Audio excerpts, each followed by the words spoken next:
2,000 years later.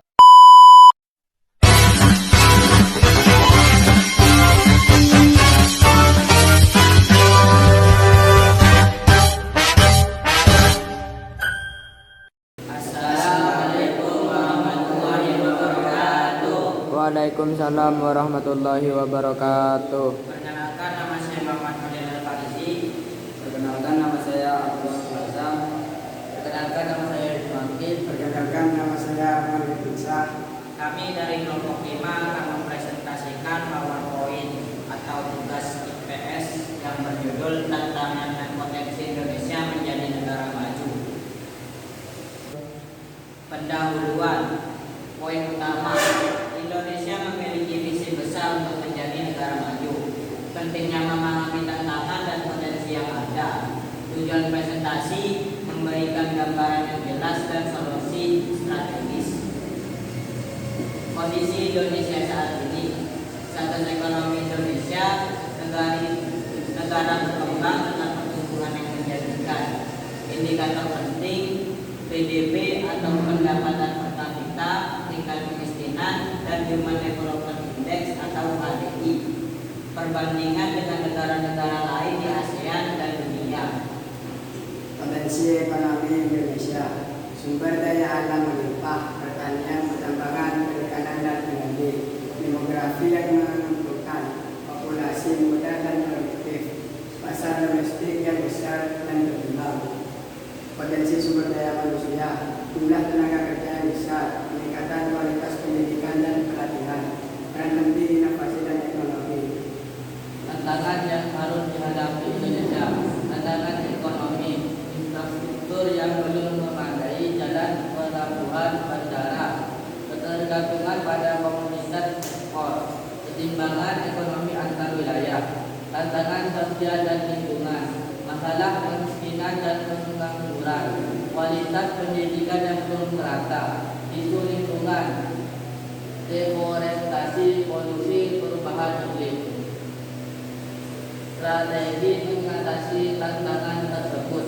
Program pengentasan kemiskinan yang efektif, peningkatan akses dan kualitas pendidikan, kebijakan lingkungan yang ketat dan keberlanjutan, informasi, birokrasi dan pemberantasan korupsi, penguasaan lembaga hukum, peningkatan transparansi dan akuntabilitas.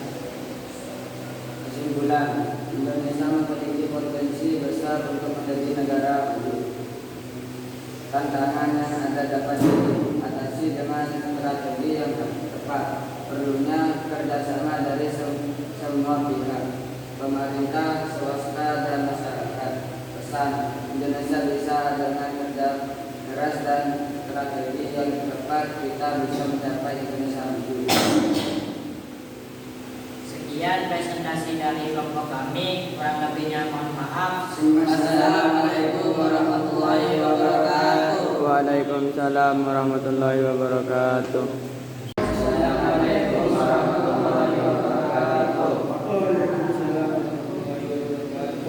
Ini dari pemerintah akan mempresentasikan tugas IPS yang berjudul Pembangunan Indonesia pada masa reformasi. Kenalkan, nama saya Maulana. Perkenalkan, nama saya Muhammad Ibrahim. Saya Lucia Lucia. Saya Muhammad Nabi. 1. Pemerintahan pada masa reformasi. 1. Masa pemerintah B.J. Habibie. Tugas utama yang dijalankan Presiden B.J. Habibie setelah dilantik adalah memimpin pemerintah transisi untuk menyiapkan fondasi bagi pelaksana agenda reformasi secara menyeluruh. 2. Masa pemerintahan Gus Dur Abdul Rahman Wahid. Pemerintahan Gus Dur tidak lagi menggunakan Republika, melainkan melaksanakan program pembangunan nasional Propenas. 3. Masa pemerintahan Megawati Soekarno. Megawati mengatur empat masalah utama dalam bidang ekonomi. Keempat masalah tersebut adalah besarnya utang yang dijaga berisiko, kurangnya kas negara, lemahnya daya beli, dan kurangnya kepercayaan asing. 4. Pemerintahan SBY atau Susilo Bambang Yudhoyono. Sejak awal pemerintahannya, Bapak Yudhoyono telah menyusun rencana pembangunan jangka menengah nasional atau RPJMN dan memiliki toleransi yang sangat kuat terhadap agama, suku, dan budaya. 5. Masa pemerintahan Joko Widodo. Presiden Jokowi menjabat selama 2 periode dari 20 Oktober 2014 sampai 2019 dan 2019 sampai 2024. Pada periode pertama, Jokowi diberi nama Kabinet Kerja dan pada periode kedua diubah menjadi Kabinet Indonesia Maju. 2. Kunjungan dalam pembangunan pada masa reformasi. Pada masa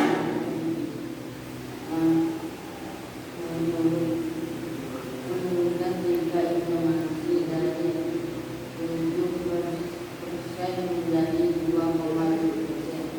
Selain itu, pemerintahan berhasil mengembalikan nilai tukar rupiah terhadap dolar AS dari Rp16 itu menjadi Rp7 pada masa itu, meningkatkan toleransi terhadap suku budaya dan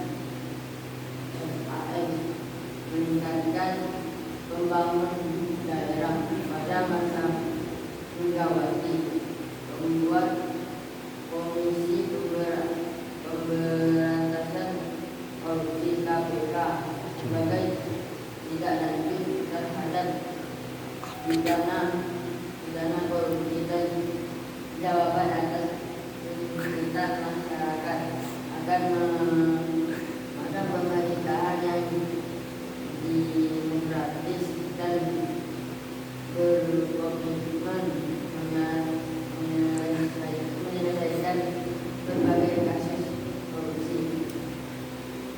Pada masa Susilo, Bapak Yudhoyono membuat dekret pro pertumbuhan, pro job, pro penciptaan lapangan kerja, pro pengurangan kemiskinan. Pada masa Joko Widodo, program pembangunan Nawacita yang berarti 9 harapan dan memprioritaskan pembangunan infrastruktur seperti jalan, tol, laut, pelabuhan, dan bendungan.